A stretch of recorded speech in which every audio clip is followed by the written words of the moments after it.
Welcome to the Leading Resilience podcast series from the University of Manchester with me, David Powell. And me, Duncan Shaw. And today we're going to be talking about societal resilience to disruption. We have established the National Consortium for Societal Resilience, and through this podcast series we're going to be talking to key figures around the country, listening to their story about what's brought them into societal resilience, what's driving them to really make changes to their communities, and thinking about societal resilience from their perspective. You and I have been working in this space now for crikey over a decade, Duncan, in which time we've been lucky enough to work with and meet some fantastic people around the globe working on resilience. So we thought it would be really interesting to chat to some of those people from all sorts of backgrounds and roles who've been at the forefront of pushing thinking on societal resilience as we prepare to meet the demands of the future, I guess. We also wanted to build on the hugely popular webinar series that we've been running as part of the consortium. And I'm delighted to welcome our first guest, a real coup for us, Duncan. Not only is she a former international sportswoman, but also previously a star of Sky and BBC commentating. A warm welcome to Alex Wood-Davis, who just also happens to be leading the resilience efforts on behalf of Peterborough and Cambridgeshire LRF. Alex, welcome. Hello, and thank you for having me. It's a pleasure.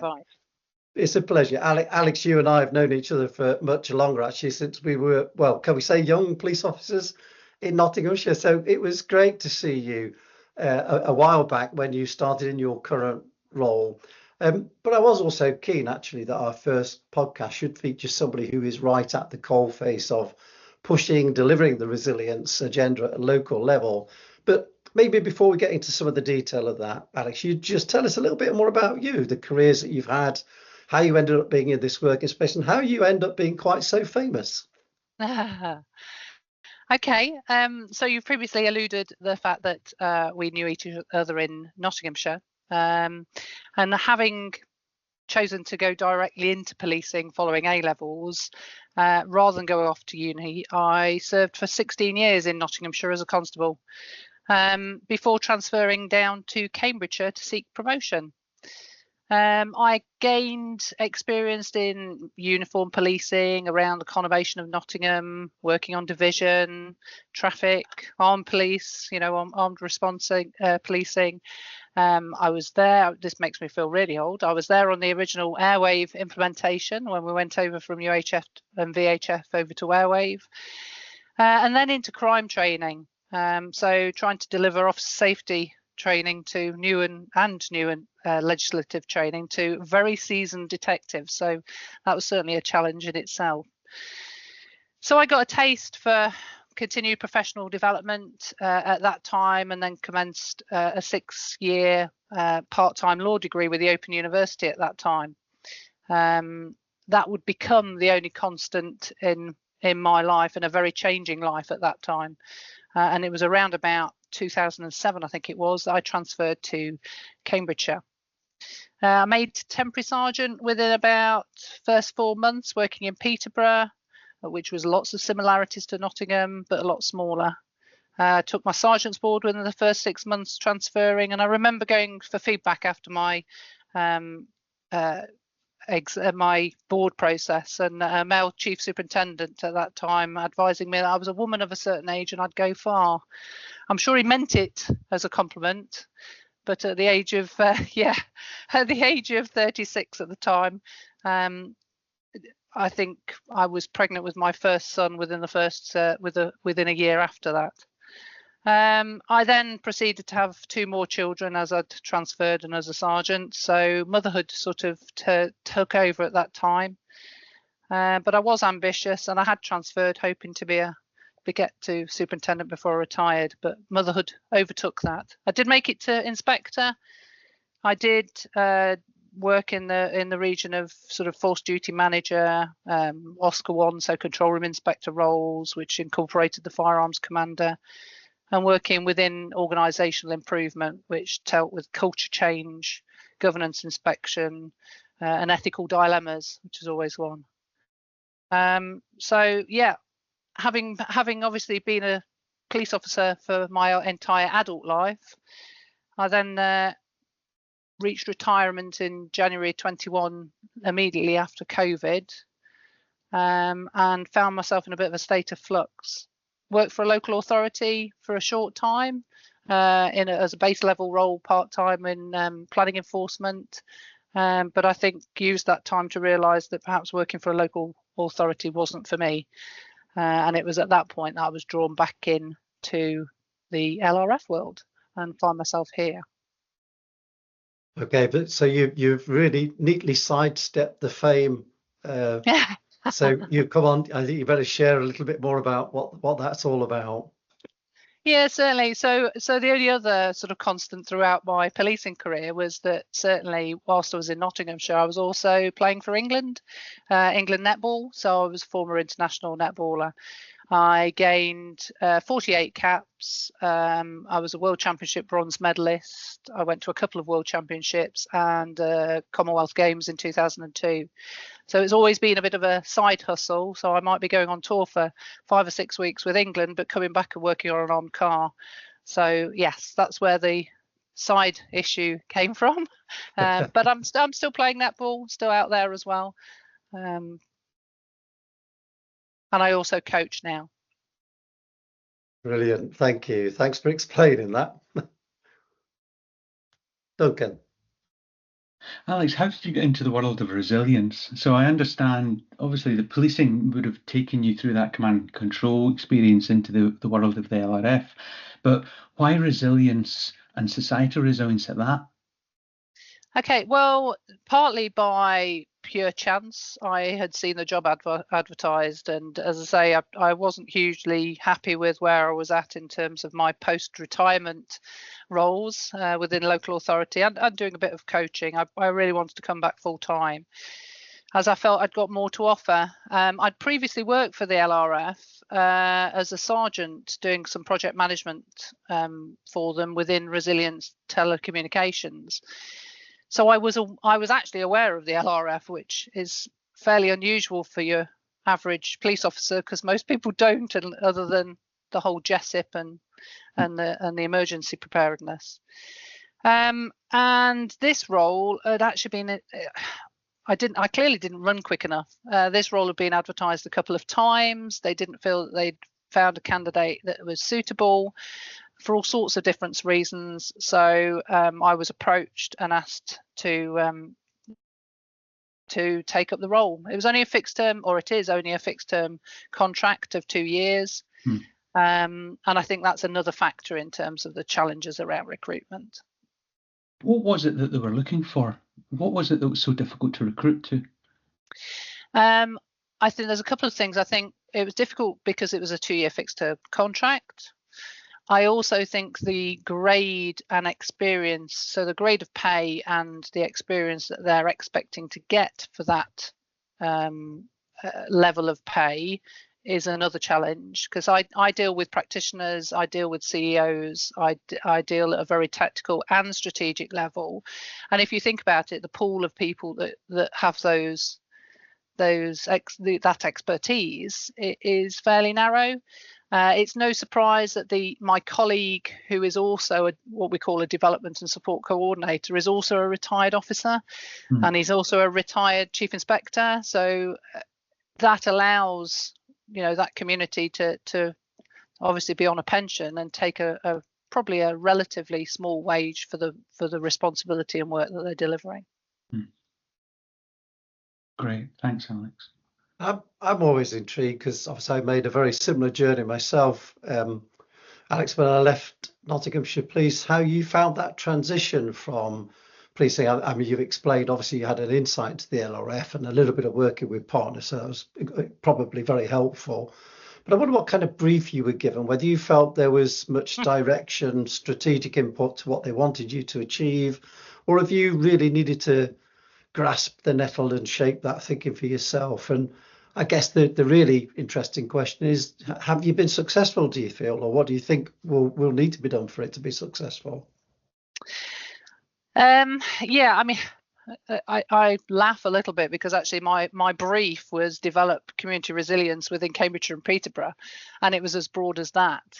And there is the old adage of how do you eat an elephant, you know, one bit at a time, because it's a huge piece of work and hugely important.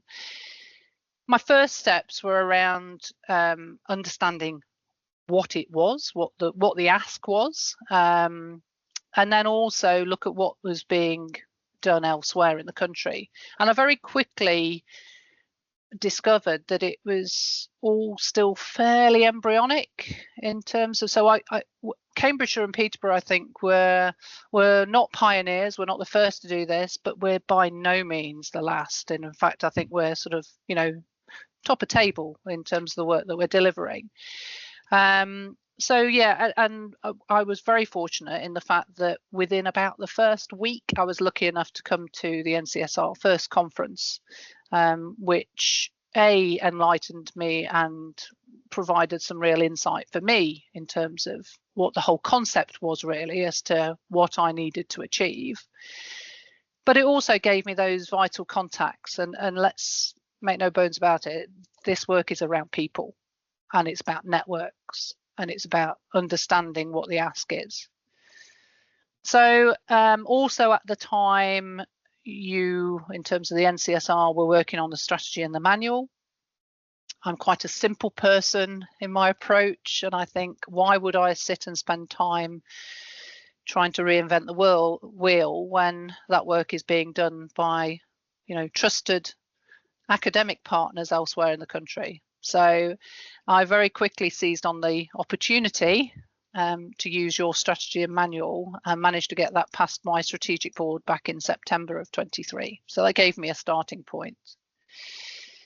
And I also probably very quickly realised that if I was only going to be employed on a 2-year contract, I needed to not let the grass grow under my feet in terms of some of this decision making as well, in order to try and drive this work. I set up a LRF working group, probably partly to legitimise the work that I was doing.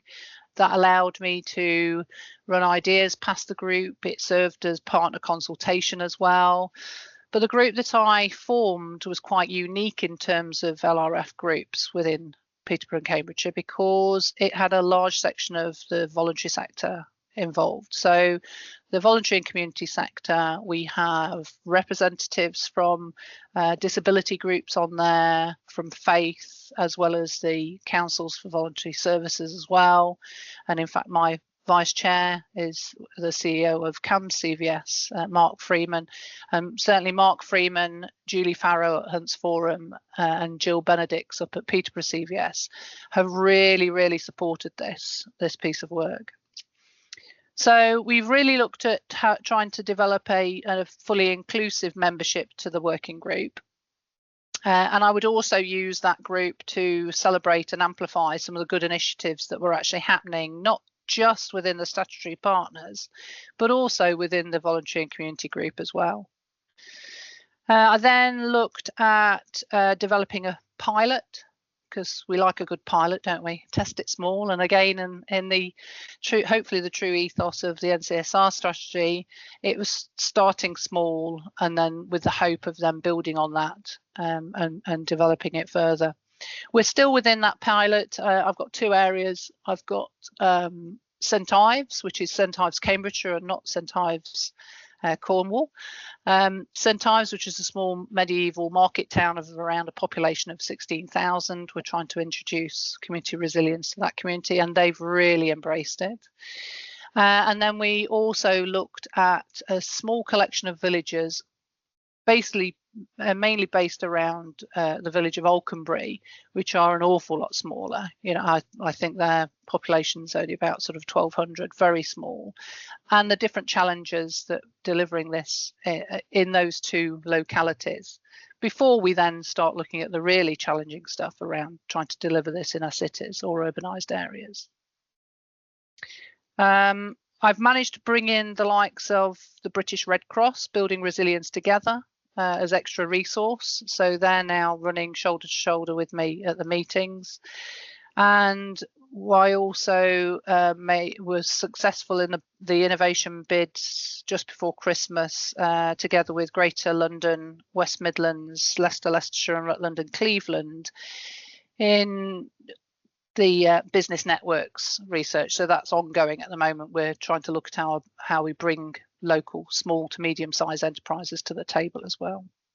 So just as an explainer, Alex, this is some DLUC funding that almost pump primes a little bit of local work to engage with partners to build resilience. That's right, and working in collaboration with the charity, businesses and the communities. So they're doing the research for us at the moment. Excellent, thank you. The intriguing thing for us, I think, always, Alex, is that personal commitment, the leadership, the drive, the energy that seems to be at the centre of all really good efforts to introduce resilience to local communities and wider society. How have you found the ability of strategic leads within the LRF partnership? So the resilience partnership, you know, all of the players, the police, the fire service, local authorities, the environment agency. Have you found there's been much leadership there that you can rely on for support, maybe a little bit of direction? How have you found that experience? I think I don't think there's a full understanding of the work or the opportunities that it presents. I think that's probably the easiest way I can explain it. So strategic leads, if you've got an issue, you can go to them, matters can be resolved. There's not really any top-down direction that this is really important work and we need to support it. It's been very much bottom up, me going to the relevant departments, and that's another thing that I've sort of concentrated on, rather than your usual emergency planners being involved in this work. I've targeted the more community facing departments within the statutory partners. So your community managers or anybody who is dealing directly with communities. Emergency planners are also invited, but I think it's really centering on those community departments. So it's at quite a tactical level. I think my aspiration would be for there to be better understanding strategically, because I do think there's an awful lot of opportunity there to influence business as usual. It's surely got to be in everyone's benefit to create a more resilient community, and that will have ripple effect throughout all services in terms of mitigating or reducing demand on real key services who are very, very stretched at the present time. So I think that's probably the gap where we're at, that influence really needs to be driven from the top as well. Alex, listening to all that you've accomplished in what sounds like about less than 18 months, maybe not even, that's an extraordinary amount. And when we look across local government and think how difficult it is to get things done, what do you think has been one or two of the really main things that have enabled you and facilitated such rapid progress in Cambridgeshire in particular? So I think the key decision around looking at where to start. So I think the setting up of the working group and the membership of the working group greatly assisted, but then also looking at a pilot area that were partly resilient already, because the two areas I've already mentioned have both got existing links into the local authority, because they've got vibrant flood groups. So it's taking that opportunity to look at areas that have already got a risk, an identifiable risk. St Ives has been flooded a number of times over the years, as has Alconbury. But they've also got standout flood groups who don't just address the floods. I mean, Alconbury, I've already mentioned how small it is. They've got some great eco flood mitigation projects on at the moment, and they're actually a charity. They've made themselves into a charity, so they seek their own funding. They're looking at soil analysis to try and mitigate flooding. They're looking at ponds to try and take water out of the watercourse. So they've diversified. So I think that's what's given me the traction, because you've already got a very small group who are doing a lot of work already. I think the challenges has been to build on that and actually widen it and bring in people who would probably not ever talk to each other. So looking at that diversity of membership of the wider resilience group or steering group or whatever you want to talk about, and that strategic group of don't just land it on your parish or town council, because actually a lot of the time they're not necessarily the broadest reaching body. They need to be at the table, but we've used people like, you know, U3A or the Rotary or the local civic society. St Ives has an incredibly vibrant eco action group that's got about 11 subcommittees of all sorts of different action, you know, recycling or whatever else, but they're already passionate about their locality.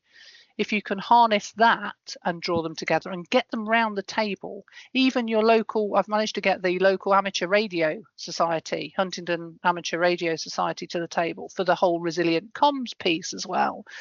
It's getting the right, identifying, getting the right people and cajoling them to get together and talk about resilience. But that's still a really challenging thing to do, you know, to harness that passion. You need to have a certain drive, and I don't know if it's overstating it, say, you know, be a people person and want to bring these people together. Yeah, and you sometimes have to acknowledge that actually some people don't want to talk to each other. So there's or you might have to mediate different groups. So unfortunately, it's only happened a couple of times, but actually there is still a low level underlying competition for volunteers. I think that's the other thing that I've noticed over the last year. I think it's diminishing, and I think again what the CVSs are doing in Cambridgeshire is really doing a lot to address and mitigate that. We've also provided a little bit of funding for an online portal to look at registering volunteers, but I think it's around being quite open and authentic and honest with these groups as to what you're seeking to achieve, and the fact that you're not coming with any other agenda. The amount of times I've been asked, you know, well, where can we get money from? Or you've got to get, this isn't about money, this is about people.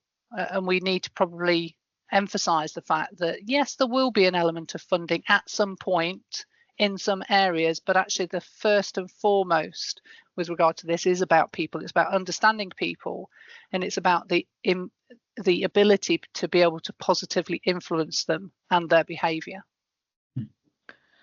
And what you've described as being able to do that in a relatively short period of time based on some very simple principles. Yeah, but it is building on what's already there, because actually, and I think we've been lucky with the two areas that we've picked on, and I do genuinely, I've now adopted St Ives and Alconbury as my localities. There's some really great people, but actually I think this is reflected a lot in other small towns and villages and in some cities. There is some great work being done by organisations, community and voluntary groups across the country. I'm fairly convinced of that, certainly from some of the speakers you had at your conference. There are pockets of work, and actually what we don't know, and I'm probably speaking on behalf of the statutory partners, we just don't actually join them all together. And this is around networking, and it's around networking and amplifying all the fabulous work in terms of resilience, and this is resilience work that they're doing as well, and joining it all together.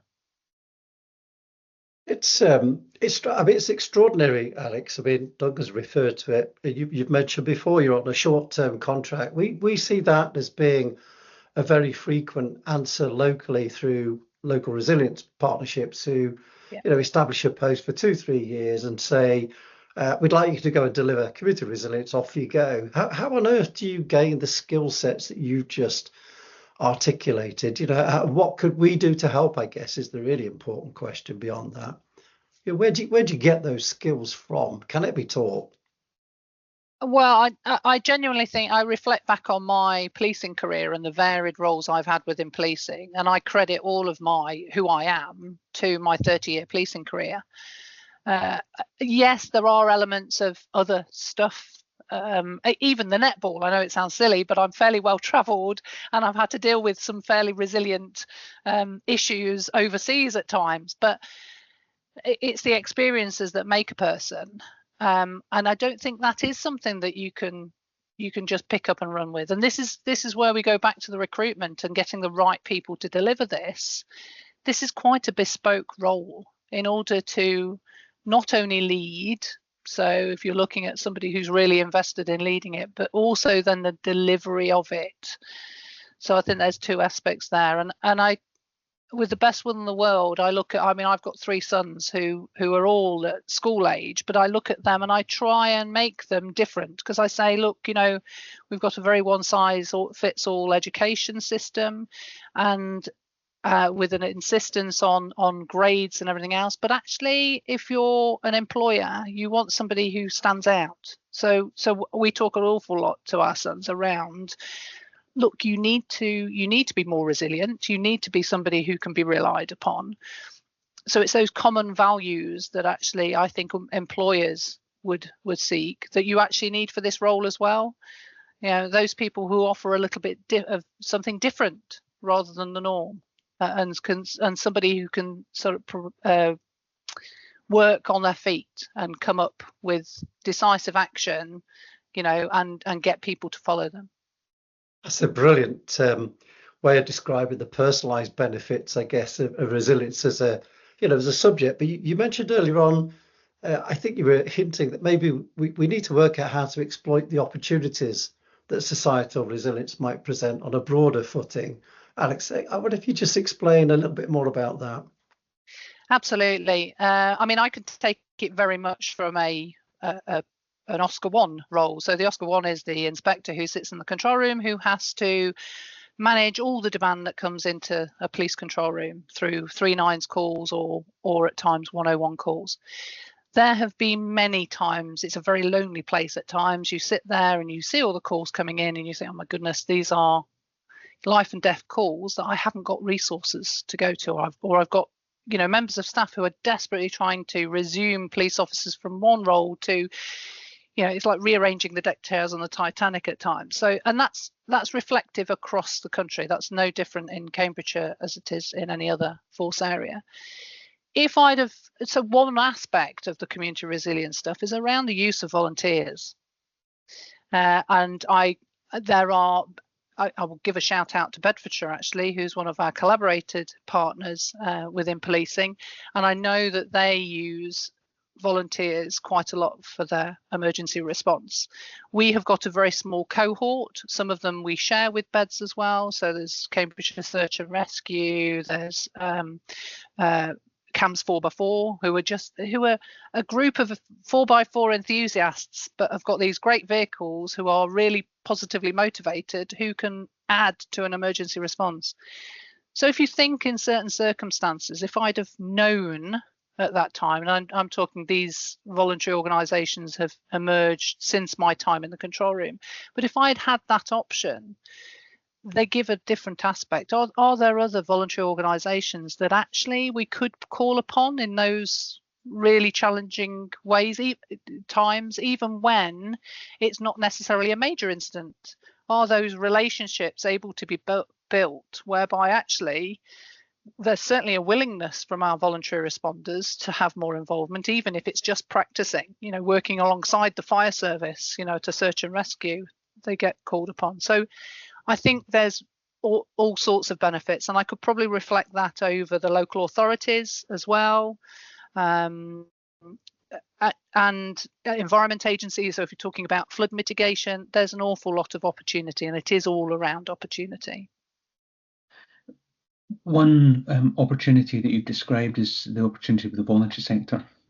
And we know that a number of LRFs try to work with the voluntary sector quite closely, and sometimes that is very successful, and other times it can be quite a challenge. What's been different in Cambridgeshire and Peterborough? What's been different for you in terms of being able to work very closely with the voluntary sector so successfully? I think it depends on the people who lead. I've been absolutely gifted with the likes of Mark Freeman and Julie Farrow, and Julia came to the the NCSR conference this year as well, together with Jill up at Peterborough. So bringing them and exposing them to the resilience world has given great benefit. Getting them to truly understand the benefits it could have in terms of getting the voluntary sector more resilient themselves, because they obviously, the Council for Voluntary Services, they're the ones advising all your community and voluntary groups. So they are fully aware of the vulnerabilities of some of these groups and the challenges that they face. You layer on top a major incident on top of that, like many small businesses, they won't necessarily come out of it. So I think I've been very lucky in the CVSs that I've got within Cambridgeshire. I think there are challenges, and we're just going through a new CEO at Peterborough. I think they've appointed, but we've had some interim arrangements there. Peterborough also have had more of a project-led approach to compared to Huntingdon and Cambridge, which again, those slight differences, they're slightly nuanced in terms of how we need to work. But I don't think any of these issues are unsurmountable. I think you have to look at what you've got and find a way around of accommodating what you've got and make the best of it, as opposed to having a one size fits all, I suppose. Yeah. But other sizes, other LRFs will be listening to this thinking, why are we struggling? Yeah, good point. I genuinely think it's down to the business, the people involved. I think some of the LRFs can be beholden to local politics quite a lot.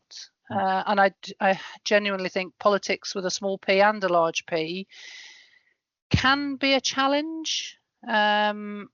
We've all got our own, whether that's party politics, because some areas are very driven by party politics, or it's the individual event agendas of individual councillors, for instance. I think there needs to be a way of embracing those differences and finding middle ground. And I suppose it's that mediator point I made earlier. It's around actually seeking a middle ground, because actually major incident and emergency, the egos need to be put aside at times, and actually we just need to focus on actually what needs to be done and what's right to be done. You've mentioned the consortium a couple of times. Thank you, Alex. We didn't pay you, honestly. No. I wonder if you'd share your views on what we could be doing next to help people like yourself who are, trying at the very local level to engage these people, to get partnerships working, to encourage and motivate people to share this agenda. What else could we be thinking about doing that would be helpful? I think the concentration on the areas such as the community emergency hubs and use of voluntary, spontaneous volunteers and those sort of theme-led pieces of work, I think is really useful, because again, it gives you that widely consulted and academically supported piece of work that you can then look at and say, well, actually, would that work for Cambridgeshire? Would that work if I dropped it into Peterborough?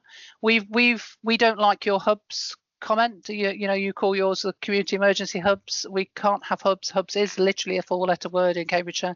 So we've come up with ELPs. So we have emergency liaison points within Cambridgeshire, because there is nothing else. It will be one and only thing. So I think a lot of fun with that. Yeah, I know. What do you need? Well, if you have Huntingdon emergency liaison point, it's help. So yeah. Or you need a little bit of help. Yeah, that's it precisely. And it was actually, the nice thing is that was originated from the deputy mayor at St Ives Council, was the lady Julie Kerr, who came up with that, and I think it's great, and she needs to be given credit for it. So there you go. So yeah, apart aside, there's a common language that needs to be understood, but that has to be relevant for the areas. So that's probably one thing, but those guiding principles, I think, that you've developed within the consortium, I think is the right thing to do, and it's been quite clearly shown. Certainly, if we talk about the ELPs or the place-based assets, the use of assets. I mean, we even talked about pop-up gazebos, didn't we? Had the gazebo gate last year in a workshop. Being able to come together with people from all around the country in a workshop to look at those different ideas, I think is invaluable. I think of moving forward, I think taking it on the road, it would be lovely to have you down in Cambridgeshire and Peterborough and having something, to say, look, these are people who are working not only nationally but internationally and really know what they're talking about, and come and speak to some of our leads, perhaps once we're a little bit more established in terms of community resilience, working with them to fully understand the world of resilience. But I can't thank you highly enough in terms of the support you've given me on quite a short, I think it's more like 15 months actually, Duncan, than 18 months. But having that time, since I started in the role. And I guess, to kind of begin to finish off, Alex, if you had a wish list for the future, 3 things that you need to be able to achieve what to achieve success in Cambridgeshire, Peterborough, what would that shopping list look like? I have thought about this because I thought there'd be some sort of question in terms of, how would you package it? I've actually got 5 points that I think are areas that I would want to see an LRF deliver on. Yeah. First one's the internal external marketing. If you go and ask your average police officer or paramedic or firefighter what the LRF is, they haven't got a clue. So how can we promote working together if the people within those organisations have no understanding of the guiding principles of the Civil Contingencies Act? So I think there's an element of internal and external marketing there needs to be around the partnership. So the local resilience partnerships need to be put front and centre. And you could also do that around use of websites and promotion of website, a one-stop shop to then amplify to partner agency websites if necessary, as long as we've got some power, of course. Number 2, I think, would be around normalising the conversation. So to try and prevent the whole idea, this does need of conspiracy theory or what does the government know that we don't? Why is this being promoted now? Because these are the conversations that I have from members of the public. Yeah. Look at what other countries have done. You move into a house in Germany, you get a 65-page document, telling you what to do in every single emergency you can find imaginable. It's the proper sort of Mercedes response to resilience, I think. But normalise that conversation within schools as well. So I know the scouting movement, they do a lot around resilience. I've even been in and done the 999 what's your emergency call exercises with the little beavers in the past where my sons have passed through. So they've got stuff I think there has been previously. I think Devon and Cornwall have done a resilience certificate, but actually this needs to be in every mainstream schools. So get it into schools, normalise the conversation. It's not something that's big and scary. Number 3, get the right people. We've alluded to this already. Get the right people to lead and deliver the work. Use those CVSs.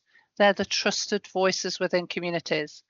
So if you don't think that the CVS within your area is up to scratch, look at elsewhere. Cams Acre are also one of our partners, which again are more of a project-led voluntary organisation. But again, they're trusted voices within Fenland, certainly within our area, the more rural communities.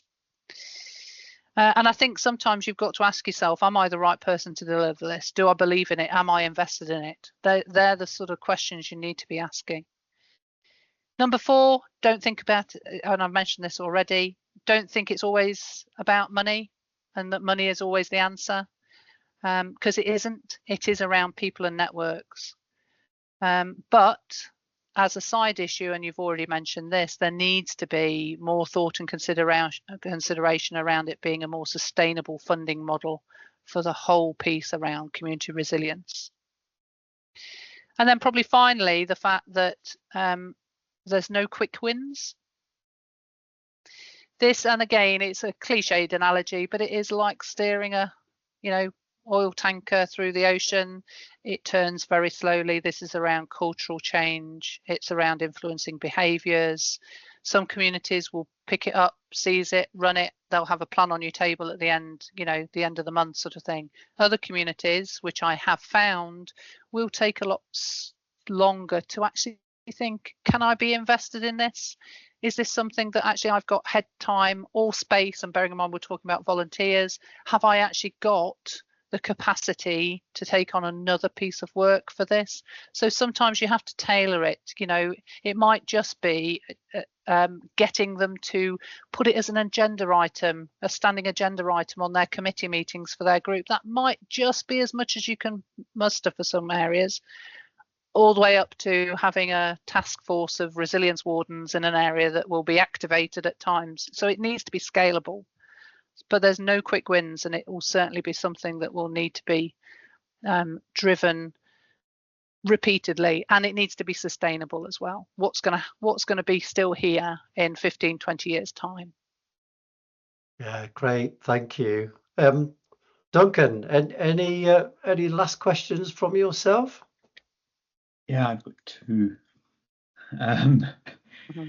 So, Alex, what would you say to a young person who's considering a career in policing and thinking about that in terms of all of the opportunities that it's given you, in terms of it's unlocked so many different avenues, it sounds like, for you? I just wonder, what would you say to that young person? Yeah, well, I think you need to be resilient to be a police officer. I think you always have been, but I think the challenges are getting far greater.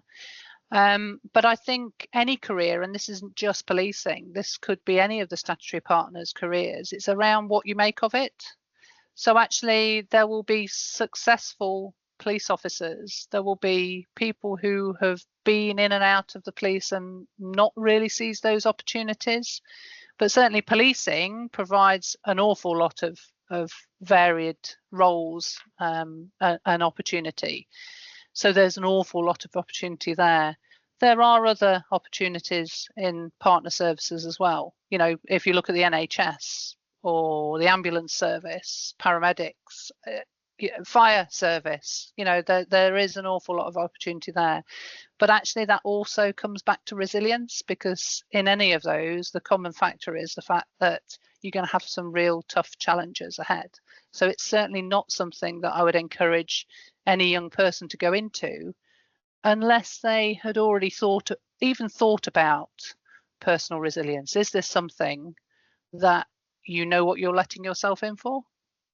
Because it's a Pandora's box. I think there's always, once you've seen that fatality or challenging situation, you can't unsee it.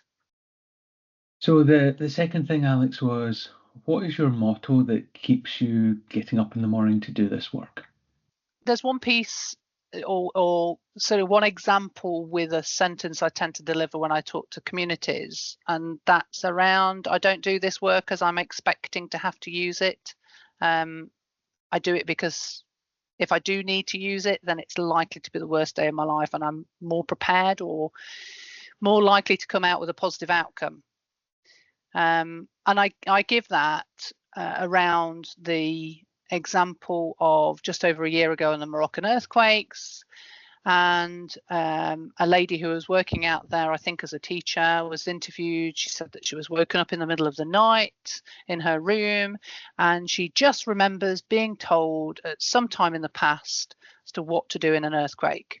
Now, for an English lady who's obviously been born and brought up in the UK, then that was clearly something that you wouldn't normally sort of receive information on, but that could have changed her life. So a lot of the work that I'm delivering is around, actually, there's a good chance that you'll live a long and healthy life and never need it. But actually, it's the communication and contacts and community that you build on that will also enhance your everyday life. Brilliant. Excellent answer. Alex, so, to repeat, we've known each other a while, and I can see your journey from St Anne's in Notts over to St Ives in Cambridgeshire has been a wonderful experience for you. But I wonder what is next for Alex? Well, this, David, is where I start to feel very treacherous, really, because unfortunately I am due to step away. My contract, as I've already said, was only to March next year anyway. But as you've probably gathered, I am somebody who seizes on opportunity. And I've actually had an opportunity presented to me to take up the role of Director of Netball at Stamford Endowed School in Lincolnshire. And netball's my passion. It's always been a side hustle. It's always something that throughout my main careers I've done as a bit of an extra, either as a player or as a coach. And somebody's willing to give me a proper job with regard to it. So I'm taking on that. But I have said certainly to my CVS colleagues that I can't not see this through. So there's a good chance that I won't step out of the resilience world in its entirety, and I will probably still be there in the background on the end of a phone or popping up at the odd meeting to say hello. So can we expect a netball team to be converted into spontaneous volunteers under your direction in the next emergency, Alex? I would like to think that they would be a highly resilient and resourceful group of girls that will certainly be activated in times of dire need. Yeah, Alex, I think Duncan and I would both acknowledge that's one of those life opportunities that you just can't ignore. You can't turn that down, and you certainly go with our best wishes. Alex, in a short period of time, for me, you've made a huge difference in an area that needed a little bit of an uplift. So, well done you. And again, on a personal basis, it's lovely to see it, actually, having known you for so long. So, well, thank you very much for your time, Alex. That's been really enjoyable. Thank you. Thank you. Thank you both. Well, Duncan, I don't know about you, but I massively enjoyed that. I've always been impressed with Alex. I thought she showed the experiences and the leadership, both from her policing background, but obviously also as a very accomplished sports person as well. But no, I thoroughly enjoyed it. I wonder how you felt it. Well, yeah, I think that's one of the things that she didn't mention was her own involvement, her own role in this, and incredibly willing to shed the light on absolutely everybody else other than her and her leadership of this. And I think that is what's been so instrumental. As yes, the voluntary sector has been there. She's been inspired by Bedfordshire. She's taken lessons from here, there, and everywhere. But what makes the difference is her and her personality being able to bring these people together.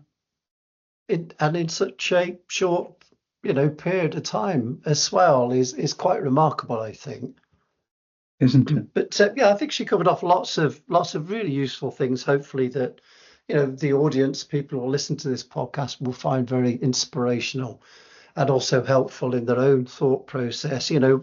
Everything about the skill sets, working with communities, the CVS, the kind of leadership shown by other people, acknowledging that sometimes it's just about that networking and getting people lined up in the same direction. I thought was incredibly useful to us in the message we're trying to share, but also again very, very illustrative of Alex and the way that she does things. Yeah, hugely enjoyable conversation.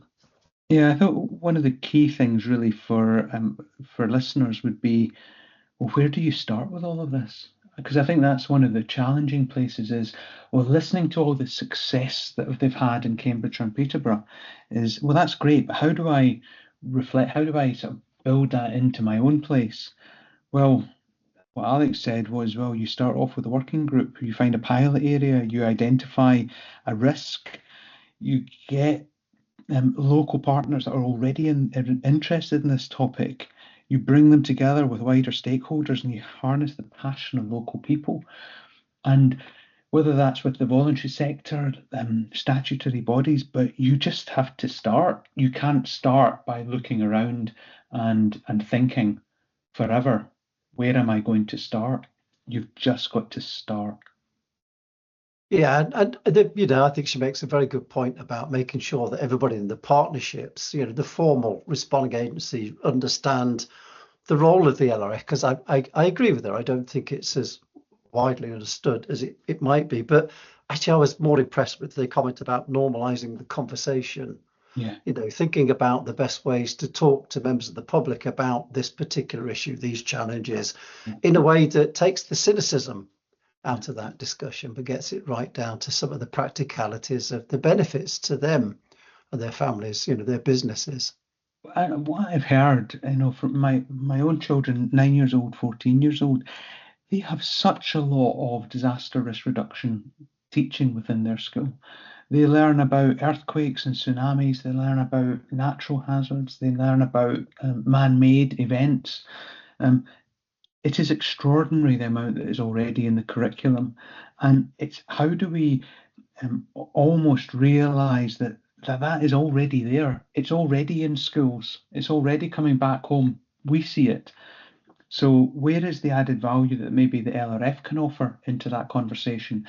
And maybe it's around some of the practical sort of expressions that children can put into that. It's not just about, let's talk about it as a dry topic in the volcano and you build a paper mache of a volcano, but actually taking some of the grab bags, taking some of the kit along, like fire and police do, and getting kids really touching it and feeling it.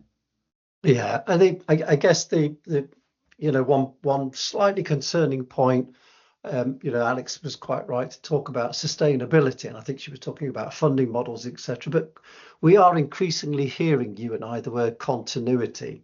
Yeah. And continuity of some of the people who are leading this agenda is becoming increasingly important. And you can see why when you listen to the energy that Alex has put into it. So let's hope Cambridge and Peterborough choose wisely for the person who will come after Alex has gone, but certainly wish her well. I love it when you ask somebody for 3 points and they say, well, actually, I've got 5. And that's always enjoyable. So, yeah, a great first podcast.